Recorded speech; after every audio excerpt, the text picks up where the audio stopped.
बिस्मिल्लाहिर्रहमानिर्रहीम। मैं इरफानुल्लाह खान बरवत, PS 105 से GDA का कैंडिडेट। जिस तरीके से 8 तारीख को ये इलेक्शन हुई है जी, मेरी ये 7वीं इलेक्शन है। मैं समझता हूँ कि इतनी बेढंगी और इतनी बेईमानी वाली इलेक्शन मैंने कभी अपनी ज़िंदगी में नहीं देखी। ये तो हुकूमत का पैसा ज़ाया किया गया है ये इलेक्शन करके। अगर ये 60 अरब रुपए जो इस इलेक्शन पे लगे, इससे अच्छा ये गरीबों को दे देते, और अगर अपने मनपसंद लोग लाने ही थे तो नॉमिनेट कर देते कि जी बस यही लोग हैं, इलेक्शन नहीं होगा।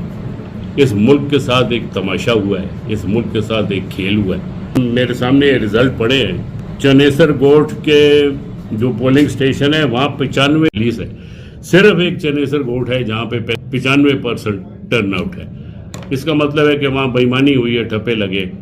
दूसरी बात यह है कि ये रिजल्ट इशू किया गया है, फाइनल रिजल्ट, जो कानूनी तौर पे फाइनल कंसोलिडेटेड रिजल्ट इशू नहीं हो सकता जब तक मैं या मेरा नॉमिनेटेड नुमाइंदा उधर मौजूद हो और वो उस पर दस्तखत करें। हमें पता ही नहीं है और ये इशू हो गया। बहरहाल वो हम अदालत में जाएंगे। उससे ज़्यादा संगीन बात यह है कि जी जिस दिन से इलेक्शन ख़त्म हुआ है, सईद गनी और उसका भाई फरहान गनी लोगों को धमकियां दे रहे हैं कि मैं घर खाली करा दूंगा, लोग घर छोड़ के चले जाएं, मुझसे बड़ा बदमाश कोई नहीं है।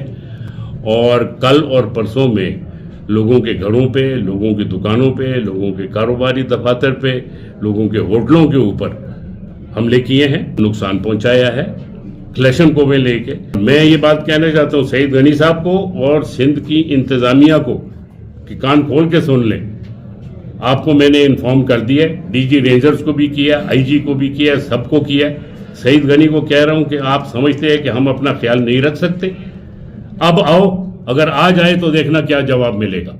और उसकी जिम्मेवारी रेंजर्स पे भी आएगी, पुलिस पे भी आएगी, वजीर आला पे भी आएगी और फौज पे भी आएगी, क्योंकि अभी तक इलेक्शन की खत्म नहीं हुई। जब तक नोटिफिकेशन नहीं आएगा, फौज किस लिए बुलाई गई थी? शक्ल देखने के लिए? हमने तो फौज की शक्ल भी नहीं देखी इलेक्शन वाले दिन, और ना ही रेंजर्स की शक्ल देखी।